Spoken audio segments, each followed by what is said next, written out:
శ్రీగురుభ్యో నమః. హరి ఓం నమః. శ్రీమహాగణాధిపతయే నమః. శ్రీమహాసరస్వత్యై నమః. శ్రీగురుభ్యో నమః. హరి ఓం నమః. ప్రతి మాసము కూడా గ్రహ సంచారంలో అనేటువంటివి ద్వాదశ రాశుల్లో జరుగుతూ ఉండడం వల్ల మేషం నుంచి మొదలు పెట్టుకుని మీనరాశి వరకు కూడా ఏ ఏ రాశిలో ఏ గ్రహస్థితులు మారడం వల్ల వారికి జరిగేటువంటి ప్రభావం ఏమిటి, ఏ స్థితిగతులు వాళ్ళు మారుతున్నారు, ఆర్థికంగా నిలబడేటువంటి అవకాశం ఏమన్నా ఉండబోతుందా, శత్రునాశనం ఏమన్నా జరిగే అవకాశం కానీ, లేదా శత్రువులు మనల్ని ఇబ్బంది పెట్టేటువంటి అవకాశం కానీ అసలు ఏ నెలలో జరుగుతుంది, జరగడానికి ఏ రాశి ప్రభావాల్లో ఏ నక్షత్ర ప్రభావయుక్తంతో ఏ స్థితిలో వాళ్ళు రావడం వల్ల మనలో ఆలోచనలు మారుతున్నాయి అనేటువంటి విషయంలో, పైగా ఈరోజు ఆలోచించేటువంటి విధానం రేపు ఉండదు. ఒక దృఢ సంకల్పం ఈరోజు తీసుకున్న 4 రోజుల తర్వాత సంకల్ప బలం మారిపోతుంది.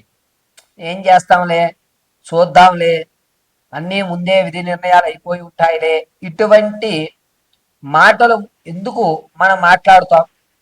ప్రమాదాలు అనేటువంటి ఈ నెలలోనే ఎందుకు జరుగుతాయి? కొంతమందికి ప్రతి సంవత్సరము కూడా ఏదో ఒక మాసంలో అదే మాసంలో జరుగుతూ ఉంటాయి. అలా ఎందుకు జరుగుతాయి? వీటన్నిటికీ గల కారణాలు ప్రధానంగా ఏమిటంటే నక్షత్ర ప్రభావాల యుక్తంతో రాసులలో నవనాయకుల యొక్క సంచారణ మారడం వల్ల జరగటం అనేటువంటిది జరుగుతుంది.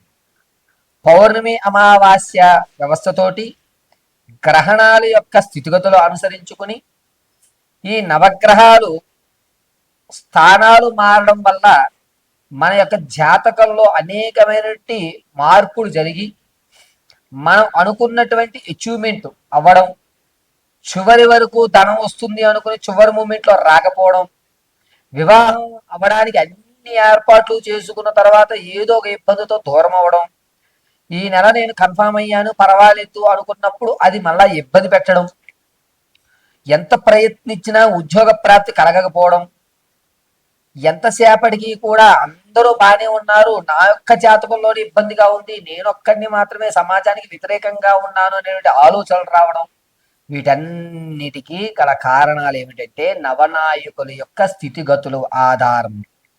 ఇప్పుడు మనం మార్చి 15వ తారీఖు నుంచి ఏప్రిల్ 18వ తారీఖు వరకు కూడా రవి స్థానం మారుతూ ఉండడం వల్ల మేషం నుంచి మొదలు పెట్టుకుని మీనరాశి వరకు కూడా ఏ విధమైనటువంటి స్థితిగతులు మారుతున్నాయి అనేటువంటి విషయాన్ని మనం చర్చించుకుంటాం. ఏ విధంగా వీరు ఆర్థికంగా కానీ లేదా వీరి ఆలోచన విధానంలో ఏమైనా మార్చుకోవాలా, ఈ నెల నుంచి వచ్చేటువంటి నెల వరకు కూడా వీరి యొక్క ఆలోచన యుక్తం మారడానికి ఏ విధమైన రెమెడీస్ చేసుకోవాలి, అదేవిధంగా కోర్టు సంబంధితం కానీ భార్యాభర్తల మధ్య చికాకులు కానీ లేకపోతే విద్యలో ఉన్నతమైన స్థితిగతులు పొందడం కానీ మీరు అనుకున్నటువంటి రంగంలో అనుకున్న విధంగా మీ యొక్క విజయకేతనం ఎగరవేయడానికి అనుకూల వాతావరణాలు ఎప్పుడు కలుగుతాయి, వీటన్నిటినీ మనం చాలా క్షుప్తంగా చాలా ఈజీగా మనం ఈ వీడియోస్ నుంచి తెలుసుకుంటాం. ఎక్కడి నుంచి? మేషం నుంచి మొదలు పెట్టుకుని మీనరాశి వరకు కూడా రవి సంచరించడం వల్ల జరిగేటువంటి స్థితిగతులు. అందరిలాగే ద్వాదశంలో రవి, అష్టమంలో రవి, రవిస్థానం గురుడు వక్రీభవిస్తూ 8వ ఇంటి నుంచి 11వ ఇంటికి చూస్తోంది. ఇలాగా మనం వివరించామనుకోండి, మీరు అర్థం చేసుకునేటువంటి స్థితులు కొంతమందికి ఉంటాయి, అర్థం కాని వారు కొంతమంది ఉంటారు. కాబట్టి రవిస్థానం మారుతూ ఉండడం వల్ల మేషం నుంచి మీనం వరకు ఏ ఏ ఫలితాలు జరగబోతున్నాయి అనేది మనం అత్యంత క్లియర్గా ఇప్పుడు మీకు వివరించి చెప్పడం జరుగుతుంది.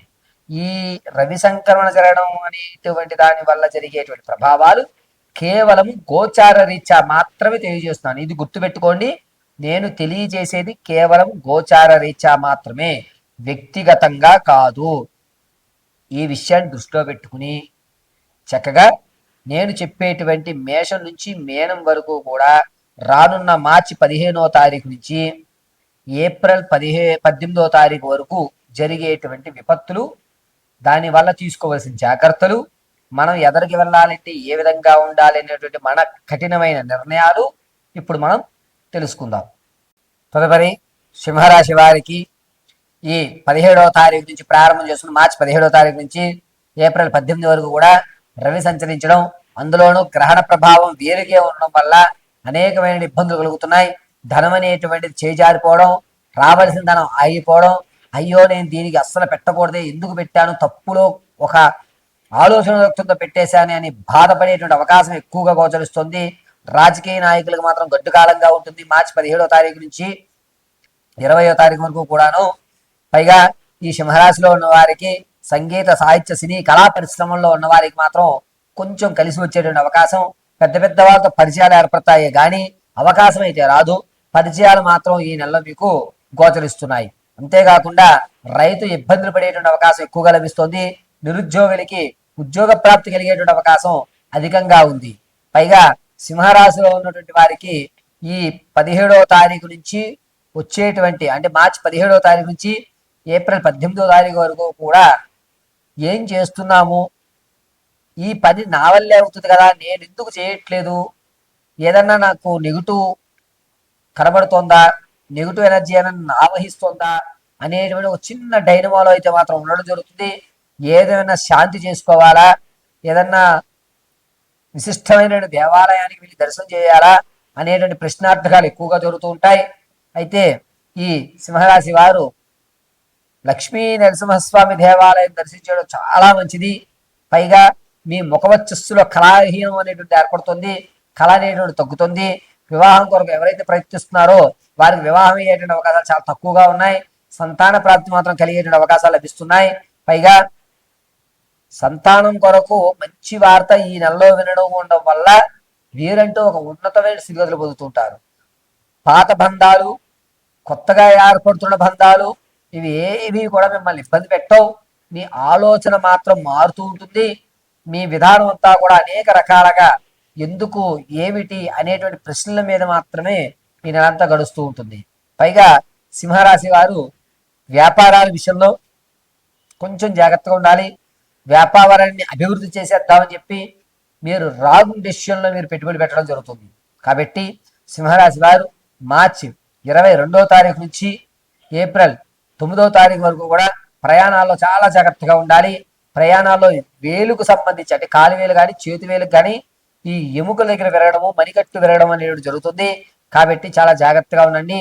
ప్రతిరోజు కూడా నృసింహ మహామంత్రాన్ని కానీ లక్ష్మీ నరసింహస్వామి ఆరాధన కానీ చేయడం చెప్పదగ్గ సూచన.